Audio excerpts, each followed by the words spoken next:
mañana nos acompañan aquí en la cabina de RPP el Procurador Público especializado en asuntos de orden público, el señor Moisés Vega de la Cruz. Está con él el jefe de la Dirección de Orden Interno y Seguridad de la Policía Nacional, el general Víctor Sanabria Angulo. Muy buenos días para ambos. Y primero queríamos preguntarles o conocer cuál es su opinión sobre este anuncio hecho por el premier Alberto Otárola el día de ayer. Establecer penas de hasta 15 años de prisión para quienes atenten contra la propiedad pública y privada o causen muertes y bloqueen carreteras, delito de disturbios. Es decir, se ha elevado la pena para delitos que ya estaban considerados dentro del código. ¿Esto es positivo? ¿Va a caer nuevamente en saco roto? ¿De qué depende de que en efecto cumpla los propósitos para los que se anuncia? Por favor, general. Buenos días. Efectivamente, aquí no se ha creado una figura delictiva nueva. Lo que se ha hecho es explicar qué consideraciones tiene la violencia. Y esto va alineado con Naciones Unidas en su Observación General 37, que establece que la violencia en conflictos sociales es precisamente daños a la propiedad, agresión a las personas o el bloqueo permanente de una vía necesaria para la comunidad. Aquí se ha ampliado la cuestión productiva, por ejemplo, el ataque a hidroeléctricas, extracciones mineras y otros. La protesta, la manifestación, la reunión pacífica están garantizadas. Lo que está penalizándole y severamente es la violencia destructiva, que al final afecta a todos los peruanos. Y hay que tener en consideración también que esta norma no es retroactiva, porque muchos han dicho esto más para las protestas que pasaron. No es así. Ninguna norma es retroactiva. Es algo a partir de ahora en adelante. De ahora en adelante. Para evitar que la población en su mayoría se vea afectada en sus actividades pues, económicas, sociales, culturales, productivas. Y que al final es una gran parte de la población que no está de acuerdo con una protesta y se ve afectada. Pero diera la sensación, yo no sé qué opina el procurador, diera la sensación de que en algunos casos los altos funcionarios consideran que con solo cambiar la ley se cambia la realidad. Y eso no ocurre. Procurador, sus comentarios. Gracias, Mávila. Gracias. Buenos días, procurador. Bueno, saludar a todo tu público también primero. Y obviamente sí, yo creo que es importante, Mávila, el tema de poner en claro la primera pregunta que tú has referido respecto a de que se han agravado las penas. En realidad, lo que se ha hecho es tipificar las conductas, ¿no? Cuando unas personas cometen el delito de disturbio específicamente y atenten contra las infraestructuras que perjudican a todo el Estado peruano, ¿no? Es decir, aeropuertos, carreteras principales, ¿no? Ferrocarriles, ¿no? En esos casos, la pena, se ha regulado que la pena va a ser de 10 a 15 años. Lo que se ha hecho en realidad es tipificar esa conducta, porque no estaba claro y no estaba, como se llama, comprendido ese tema. ¿Cuál tema? Porque en general el de los disturbios. Nos ha dicho que no se ha generado una figura penal nueva, sino se han modificado las penas. Claro, en realidad lo que se ha hecho es que regular la conducta del disturbios cuando se afecten, como se llama, aeropuertos, ¿no? Cuando se afecten carreteras principales, ¿no? Líneas ferroviarias. Claro, pero es difícil creer que una persona que atenta contra un aeropuerto hasta antes de ayer no iba a ser sancionado o su comportamiento no iba a ser considerado como un delito. Eso ya era delito, ¿o no? Ya era delito. El problema era que las sentencias a ser menores a 4 años no eran efectivas.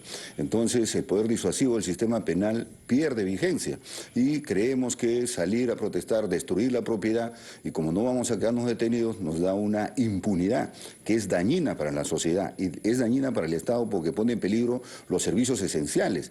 Y además aquí hay una parte nueva que es incluir el que incentiva, el que promueve, el que financia. Es decir, ¿cómo llegan 200 o 300 pobladores una hidroeléctrica lejos de una población? ¿Quién paga esos vehículos que traslada a esa gente violenta? Entonces, la norma ahora aclara que hay responsabilidades penales en aquellos que están pagando estas protestas para causar daño a la propiedad del Estado. Es ahora, emprendedor. Con los préstamos con garantía hipotecaria de Rebaja Tus Cuentas. Consigue el éxito en esta campaña navideña. Asegura tus ventas. Procurador, si las cosas son tan necesarias, eran tan necesarias como usted lo dice, ¿por qué es que tenemos que esperar unos días antes de unas manifestaciones anunciadas para de pronto, vía decreto, publicar esto? Vía decreto, es decir, sin debate.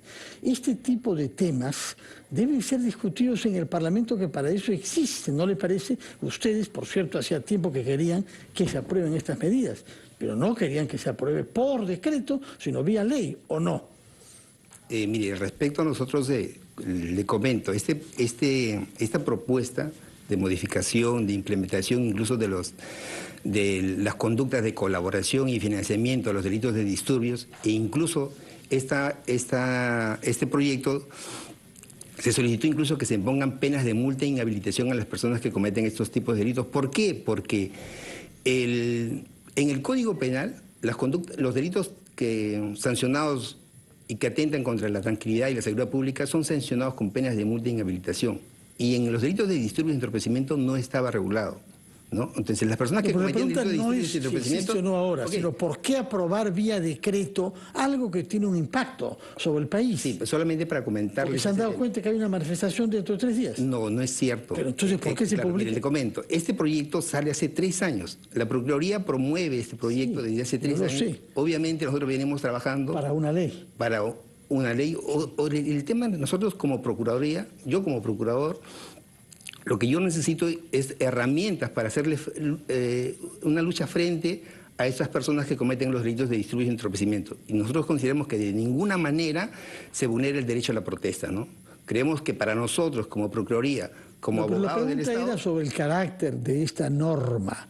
Sacar vía decreto al amparo, es cierto, de facultades delegadas, no parece lo más razonable si lo que uno quiere es generar políticas que hay en consenso. Personalmente yo creo que no, porque obviamente para que se promulgue esta ley se han hecho estudios, se han tenido colaboraciones tanto el Ministerio de Justicia, el Ministerio de Interior, y todos los ministerios han intervenido. Además, esto se ha aprobado mediante el Consejo de Ministros. O sea, eso no es de que alguien viene, firma y se aprueba esa ley. Obviamente ha tenido todo un estudio. No es una ley, señor, es un decreto. Ok, se ha aprobado un decreto legislativo, pues. Pero eso no es de la noche a la mañana, ¿no? Como le digo, eso viene de hace años y se viene trabajando y puliendo durante 3 años. De acuerdo. Lo que nos están comentando ustedes es que era importante hacer precisiones. Es decir, este delito de disturbio era muy amplio. Había que hacer precisiones, especificar cuándo se agrava la situación de una persona que es investigada porque hay un atentado contra un bien público, por ejemplo. En ese sentido se entiende, pero les agradecemos sus comentarios el día de hoy, gracias por acompañarnos, pero ojalá esto vaya de la mano también con un mejor trabajo de inteligencia, sobre todo por lo que usted decía. ¿Cómo se va a saber, por ejemplo, de dónde viene el dinero para financiar grupos que vienen a atentar claramente contra la propiedad pública? Eso tiene que mejorarse con inteligencia, no solamente con una precisión en la norma. Claro, recuerden las protestas pasadas que han tenido una expresión de violencia condenables, que inclusive atacaron instalaciones de comunicaciones, medios de comunicación social. Bloquearon y nosotros cabeceras, sí. Hemos determinado, y hay personas detenidas por financiamiento, pero con una condición no muy clara, ¿no? O sea, el repartir dinero en una marcha, ¿es financiamiento o no es financiamiento? No estaba claro en la norma. Ahora sí, entonces ya podemos hacer detenciones efectivas por flagrancia o a consecuencia de la investigación de aquellas personas que no solamente financian económicamente, facilitan vehículos. Vimos con el gran movimiento de camionetas que vinieron de DRAE, de la producción cocalera. Eso es apoyar a las protestas y a los disturbios para generar violencia y daños a la propiedad pública. Entonces, esas figuras ya las tenemos ahora en nuestro Código Penal y ahora es responsabilidad de los operadores de justicia, no solamente la policía, sino Ministerio Público y Poder Judicial, hacer efectivo este sistema punitivo estatal para lograr una actividad disuasiva contra los actos de violencia que afectan a toda la población.